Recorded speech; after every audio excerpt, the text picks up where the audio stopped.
par une chaude après-midi d'été, la rivière qui traverse le village le long de la lisière de la forêt scintillait de soleil.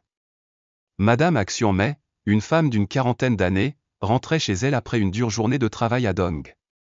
Ses épaules étaient fines, ses pieds nus marchaient lentement sur la route poussiéreuse du village. Dans sa main, elle tenait un petit sac de pommes de terre, le petit salaire qu'elle reçoit aujourd'hui. Elle pensait au cottage délabré, au simple repas qui l'attendait à la maison. Soudain, un appel à l'aide a retenti de la rivière. Le cri était faible mais plein de panique, surprenant Madame Axion-May.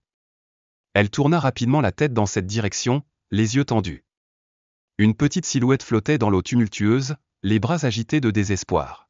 « Oh mon Dieu, c'est un enfant !» Elle a paniqué, n'a pas eu le temps de trop réfléchir et a rapidement laissé tomber le sac de pommes de terre par terre. Elle se précipita vers la rive. L'eau n'est pas trop profonde mais coule vite et est froide. Madame Axion-May ne savait pas bien nager, mais la vie de l'enfant lui a fait oublier toutes ses peurs. Elle entra progressivement dans l'eau, sentant le fort courant rouler autour de ses pieds.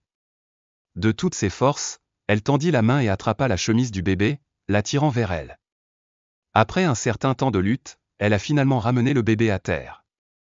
Elle respirait fort, tout son corps était mouillé, mais elle était soulagée de voir que le garçon respirait toujours. L'enfant était maigre, sa peau était pâle, ses lèvres étaient violettes à cause du froid. Ses yeux s'ouvrirent légèrement, regardant vaguement la femme qui venait de le sauver. « N'aie pas peur, je suis là », la réconforta-t-elle doucement. Les mains tremblantes, elle toucha son front pour vérifier.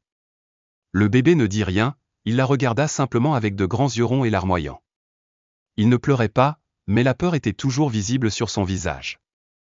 Madame Axion-May a aidé le garçon à rentrer dans sa petite maison. En chemin, les gens du village regardaient et discutaient. Madame a cause encore plus de problèmes. Une vieille dame secoua la tête et soupira. La maison elle-même est encore difficile, et maintenant il y a un autre enfant qui vient de nulle part. D'autres ont dit que Madame Axion-May s'en fichait. Une fois rentrée à la maison, elle prit rapidement la seule fine couverture de la maison pour envelopper le garçon. Un petit feu était allumé, rayonnant de chaleur au milieu de la simple maison. « Quel est ton nom ? Où est ta maison ?» demanda-t-elle doucement, ses yeux regardant le garçon rempli d'inquiétude. Le garçon resta silencieux un moment puis secoua la tête. Elle regarda ses yeux confus et son cœur lui fit mal. De toute évidence, il a peur et ne sait pas où est sa place. D'accord, si tu ne te souviens de rien, reste ici avec moi pour le moment. Je t'appellerai fils, d'accord ? Elle sourit doucement, sa voix douce. Le garçon hocha la tête, ses yeux brillants de confiance. À cette époque, Madame Axion-May ne savait pas que sa décision changerait à jamais sa vie et celle de son garçon. Ce soir-là, Madame Axion-May a regardé sa petite portion de riz et l'a donnée à son. Elle le regardait manger, le cœur rempli d'une étrange joie. Elle se dit que peu importe les difficultés, il élèvera ses enfants jusqu'à l'âge adulte. Je crois que tu feras quelque chose de grand dans la vie. Et c'est ainsi qu'une relation profonde entre elle et l'étrange garçon a commencé.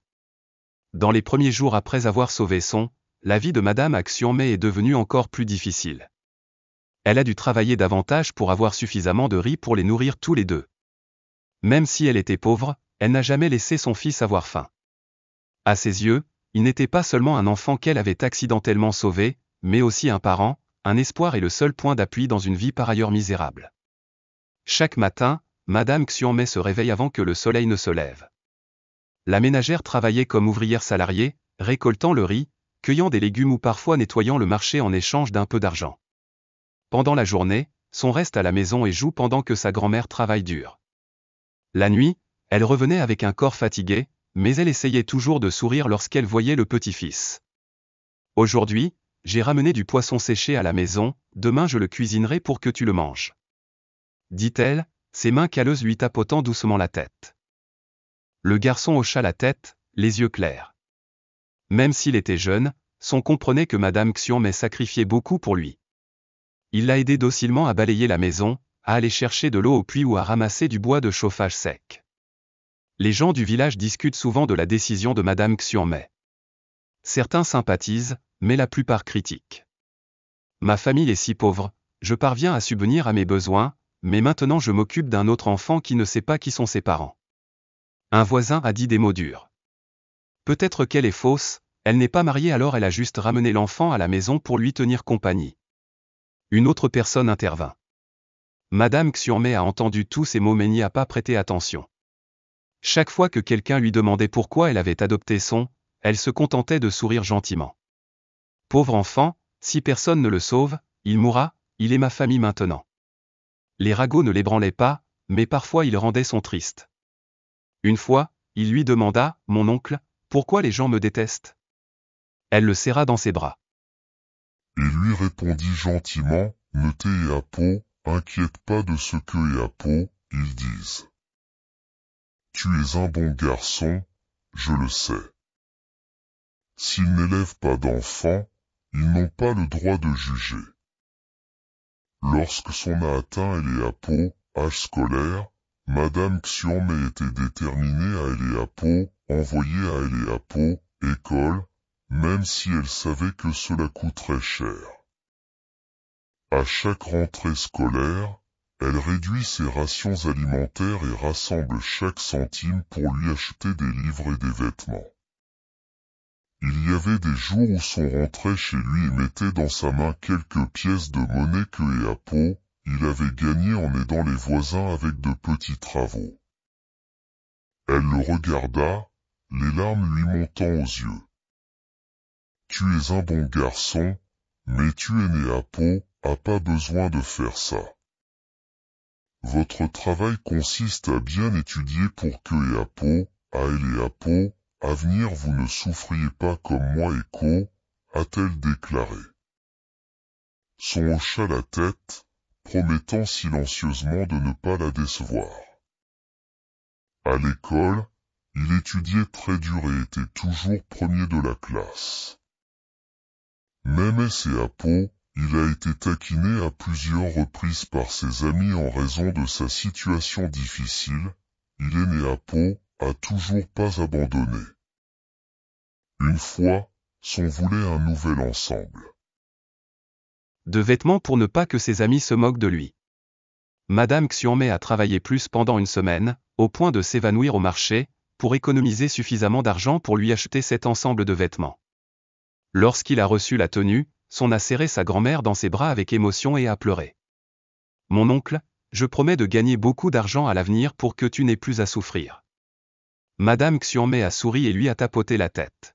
« Tant que tu vis bien, je suis satisfait. » Au fil des années, son a grandi de plus en plus. Il est non seulement intelligent et agile, mais aussi très compréhensif. Il a toujours rêvé d'échapper à la pauvreté, de sortir Madame Xianmei de sa maison délabrée au toit de chaume. Un jour, tu n'auras plus à travailler si dur. Tu auras une belle maison et tu n'auras jamais froid en hiver, lui dit-il un soir. C'est bien, sourit-elle, mais dans son cœur elle n'osait pas en attendre trop.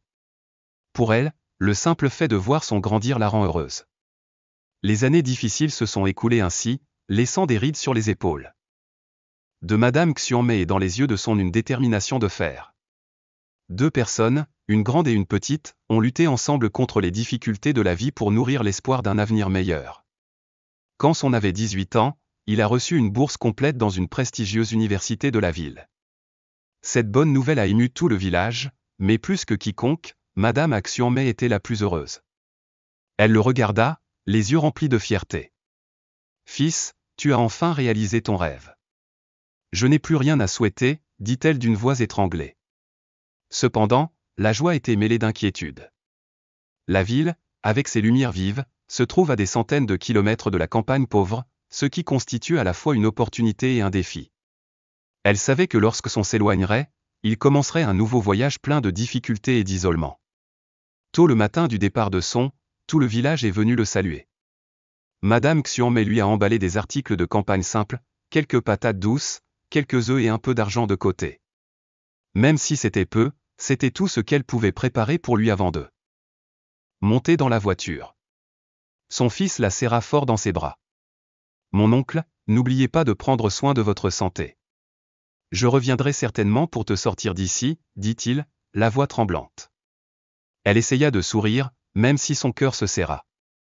Vas-y, ne t'inquiète pas pour moi. Tu as juste besoin de bien étudier et je serai heureux. La voiture a progressivement roulé, laissant de la poussière recouvrir la route de campagne. Elle se tenait silencieusement devant la porte, regardant jusqu'à ce que sa silhouette disparaisse et qu'il arrive dans la ville. Le village était paisible, mais cette aura ne pouvait pas dissimuler la dureté de la vie ici. Truongson, 25 ans, étudie et travaille pour couvrir ses frais de subsistance. Il a assumé toutes sortes de tâches, distribuant des dépliants, servant de la nourriture au restaurant et même faisant le ménage au dortoir. Repas maigre. Rester éveillé toute la nuit à son bureau le rendait émacié, mais sa volonté n'a jamais faibli. Tu as sacrifié toute ta vie pour moi, peu importe combien c'est difficile, je dois réussir, se disait-il à chaque fois qu'il se sentait fatigué. À la campagne, Madame Lee Xiongmei, 62 ans, lui envoie encore régulièrement des lettres. Dans ces lettres, elle lui disait toujours de rester en bonne santé et lui racontait de petites histoires à la campagne, comme la nouvelle poule ou les graines de riz de cette année. Même si elle ne l'avait pas dit, elle savait que son traversait une période difficile. Chaque mois, son lui envoie un peu d'argent de son petit travail à temps partiel, mais elle n'ose pas le dépenser et le garde dans une petite boîte. Cet argent est dont tu auras besoin à l'avenir, je vais juste le garder pour toi, marmonnait-elle, les yeux remplis d'amour alors qu'elle regardait son argent durement gagné. Les années universitaires se sont déroulées avec de nombreuses difficultés, mais Son s'est toujours classé premier de la classe grâce à ses excellents résultats. Il est invité à effectuer un stage dans une entreprise technologique leader, ce qui est pour lui l'occasion de s'affirmer. Au début, le travail n'était pas facile. Son fait face à une concurrence féroce, mais grâce à son intelligence et à sa volonté persistante, il s'est progressivement imposé dans l'entreprise. Après quelques années, il décide de quitter son emploi pour démarrer une entreprise. Au début de sa carrière, Son a connu de nombreux échecs. Sa petite entreprise était sous-capitalisée, en sous-effectif et à peine capable de rivaliser avec les géants de l'industrie, mais il n'a pas abandonné. Il travaille 18 heures par jour, constamment à la recherche de créativité pour commercialiser ses produits. Puis l'occasion s'est présentée. Un important contrat avec un partenaire étranger a permis à la société Son de franchir un tournant important. Après seulement quelques années, d'une petite entreprise, son entreprise est devenue une société technologique de premier plan comptant des milliers d'employés et de succursales à travers le pays. Une fois qu'il a réussi, Son a eu moins de contact avec Madame Xiongmei. Non pas parce qu'il avait oublié de lui être reconnaissant, mais parce qu'il était gêné par son pauvre passé. Il craignait que le fait de mentionner sa mère adoptive rurale nuirait à son image dans le monde des affaires. Madame Xiongmei lui écrit encore régulièrement des lettres, mais ces lettres reçoivent de moins en moins de réponses. Parfois, elle se tenait devant le portail, regardant vers la route qui menait à la ville, espérant secrètement qu'un jour il reviendrait. Mon fils est tellement occupé qu'il ne t'oubliera probablement pas, se consola-t-elle, même si la tristesse était profondément gravée sur son faux visage. Mais elle ne savait pas que dans cet endroit lointain, Son l'observait aussi en silence. Il se disait toujours que le moment venu, il reviendrait et rattraperait tout. Les vies de Madame Xiongmei et de Son entrent dans une période tumultueuse, où le sacrifice, l'amour et la gratitude seront mis à l'épreuve plus durement que jamais. Le temps passe.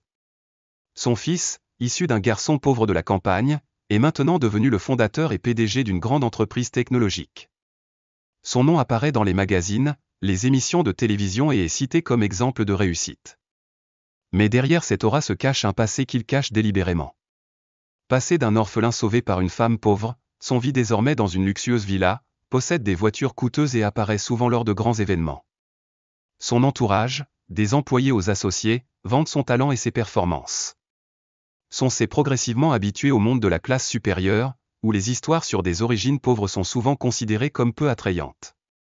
Dans son cœur, il s'est toujours demandé si quelqu'un accepterait le fait que j'étais autrefois un enfant pauvre vivant avec l'amour d'une femme de la campagne.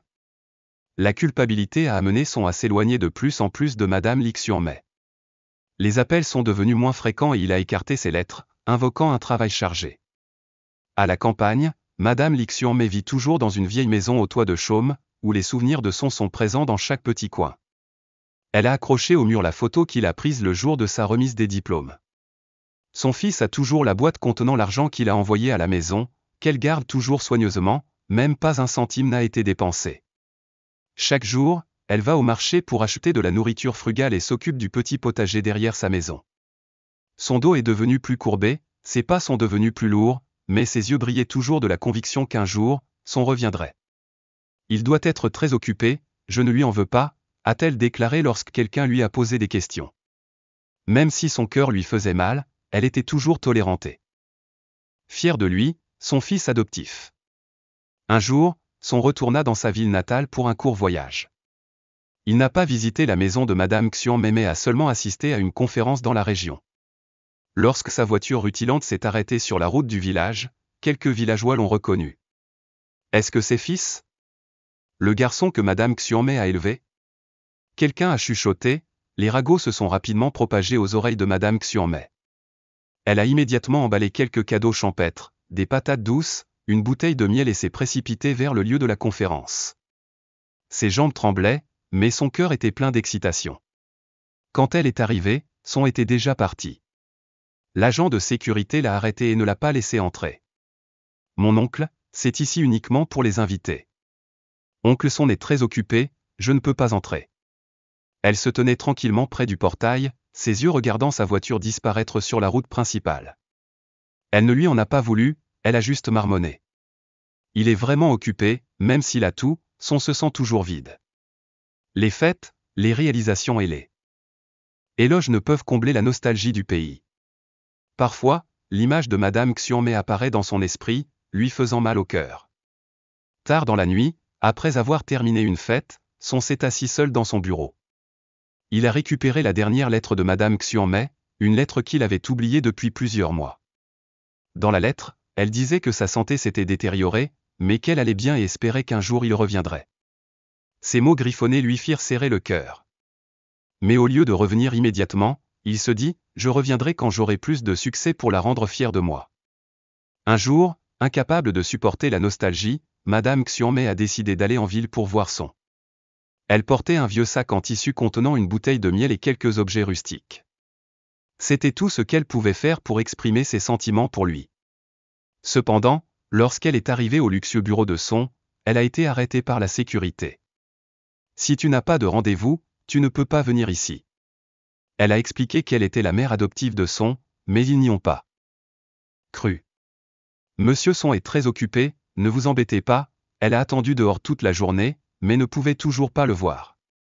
Quand la nuit tomba, elle revint tranquillement, le cœur lourd. Elle ne lui en voulait pas, elle pensait juste, il doit être très occupé. Les souvenirs de Madame Xian ont commencé à revenir dans l'esprit de Son. Bien qu'il essaie de remplir sa vie de travail et de gloire, il ne peut effacer l'image de sa fausse mère adoptive, ses mains calleuses et ses yeux doux. Mais la culpabilité et la peur le rendaient hésitant, n'osant pas affronter le passé. Les vies de deux personnes, une mère adoptive qui attend silencieusement et un fils plongé dans le succès mais solitaire, continuent de se dérouler en parallèle, séparés par une distance toujours croissante. Seul le temps nous dira si cette lacune sera comblée. Le jour fatidique est arrivé, où le passé et le présent se heurtent, apportant avec eux des vérités enfouies depuis longtemps. Un événement majeur du groupe Son OADAT a eu lieu à Taipei. Lors de la célébration de l'anniversaire de l'entreprise et de l'annonce du nouveau projet, Son se tenait. Au centre, au milieu des lumières éblouissantes et des applaudissements interminables, mais au fond de lui, il sentait qu'il manquait quelque chose. Pendant que la cérémonie se déroulait à l'extérieur du hall, Madame Xian se tenait tranquillement debout, tenant un vieux sac en tissu. Elle ne se doutait pas que sa présence aujourd'hui allait tout changer. Un agent de sécurité l'a reconnu la dernière fois. Il fronça les sourcils. « C'est encore toi. Je te l'ai dit, tu ne peux pas entrer. » Sans invitation? J'ai juste besoin de voir Son, plaida-t-elle, la voix tremblante. La polémique a attiré l'attention de certains participants. Une femme dans la foule a ri et a plaisanté, une menteuse. Pourquoi veux-tu rencontrer Boss Son dans un pays comme celui-ci? C'est ridicule. La discussion bruyante a embarrassé Madame Xian. Ses mains tremblantes serraient fermement le sac, mais elle ne le lâcha pas lorsqu'il y eut du bruit dans le couloir. Lan est allé au festival Trung Son et a réalisé que quelque chose n'allait pas. Il est sorti pour voir ce qui se passait, et là, il a vu Madame Xian, la vieille mère adoptive, debout, blottie au milieu. De regards méprisants. Tous deux étaient stupéfaits. Madame Xian a vu son fils adoptif, maintenant un homme à succès, vêtu d'un costume coûteux et aux yeux froids. Quant à son cœur avait l'impression de s'étouffer lorsqu'il la regardait avec ses vêtements rustiques, ses yeux enfoncés et son apparence mince. « Que faites-vous ici ?» Il parla, la voix brisée. Je voulais juste te voir pour savoir comment tu allais, répondit-elle, les yeux brillants d'émotion. Son fils sentit les regards curieux de tout le monde autour de lui. Une partie de lui voulait l'éloigner pour éviter de perdre la face, mais une autre partie l'empêchait de la quitter des yeux. À ce moment-là, une personne dans la foule a pris la parole. « Qu'est-ce que cette vieille femme te fait, patron-fils ? Pourquoi a-t-elle l'air si rustique ?» Ces propos sarcastiques ont attiré tous les regards vers lui. Son fils inspira profondément, ses yeux étaient rouges. « Je sais que c'est le moment où je ne peux plus m'enfuir. C'est ma mère, déclara-t-il, sa voix forte mais incapable de cacher son étouffement. Celle qui m'a sauvé la vie alors que j'étais enfant, sur le point de me noyer. Celle qui a pris soin de moi et m'a élevé avec amour, même si elle n'avait rien. » La salle était silencieuse, les murmures sarcastiques disparurent, remplacés par le choc. L'enfant de Madame Xianmei se tenait silencieusement, les larmes coulant sur ses joues. Pas besoin de dire ça, elle a juste fait ce que n'importe qui ferait. Son s'approcha et s'agenouilla devant elle, les larmes coulant. Grand-mère, je suis désolé, j'avais tort. Je t'ai laissé souffrir toutes ces années, juste parce que j'avais peur d'affronter le passé. Mais je ne peux pas oublier ce que tu as fait pour moi. Madame Xianmei la serrait dans ses bras, ses mains tremblant d'émotion. Tu n'as pas besoin de t'excuser. Tant que tu vis bien, je suis satisfait. L'image d'un homme riche s'inclinant devant sa mère de campagne a touché toutes les personnes présentes à la cérémonie. Ceux qui se moquaient autrefois d'elle ont maintenant honte de leurs actes. Après la cérémonie, Son a ramené Madame Xianmei dans sa villa dans la région de Taipei. Il était déterminé à expier ses erreurs et à faire de son mieux pour prendre soin d'elle, mais elle a refusé ce luxe. J'ai juste besoin qu'elle te manque, ne me laisse pas seul ici, j'ai l'habitude de vivre une vie simple, dit-elle avec un regard gentil. Son hocha la tête, promettant silencieusement de passer du temps avec elle pour rattraper les années oubliées. Il n'a pas non plus hésité à parler de son passé aux gens, car il a compris que c'est son passé qui a fait de lui ce qu'il est aujourd'hui. Il a décidé de garder son ancienne maison dans la ville de Taipei comme souvenir et a construit une petite école dans le village de Miaoli pour aider les enfants pauvres à avoir la possibilité d'étudier, ce dont Madame Xianmei rêvait pour lui. Son fils, âgé de 35 ans cette année, a embauché une équipe de médecins pour s'occuper de la santé de Madame Xianmei, qui a 70 ans. « Maman va bien, de telles complications ne sont pas nécessaires », a-t-elle protesté. « Ne t'inquiète pas, maman. C'est ainsi que je prends soin de toi comme tu prenais soin de moi dans le passé, dit-il, les yeux déterminés. Chaque soir, il lui apportait personnellement du porridge et l'aidait à masser ses pieds calleux après des années de travail. Il y avait des moments où ses larmes coulaient silencieusement quand il voyait ses mains maigres et ses épaules voûtées. « J'ai tout fait pour toi, maintenant il est temps pour moi de le faire pour toi, murmura-t-il. Les retrouvailles avec Madame Xianmei ont non seulement changé sa vie, mais aussi celle de son d'homme qui avait autrefois peur de son passé, il n'hésite plus désormais à raconter son histoire lors de conférences. Ce n'est pas ma mère qui m'a donné naissance, mais c'est elle qui m'a appris à vivre. Sans elle, il n'y aurait pas de moi aujourd'hui, a-t-il partagé lors d'un grand séminaire attenant, touchant de nombreuses personnes. Son a également créé un fonds caritatif nommé en l'honneur de Madame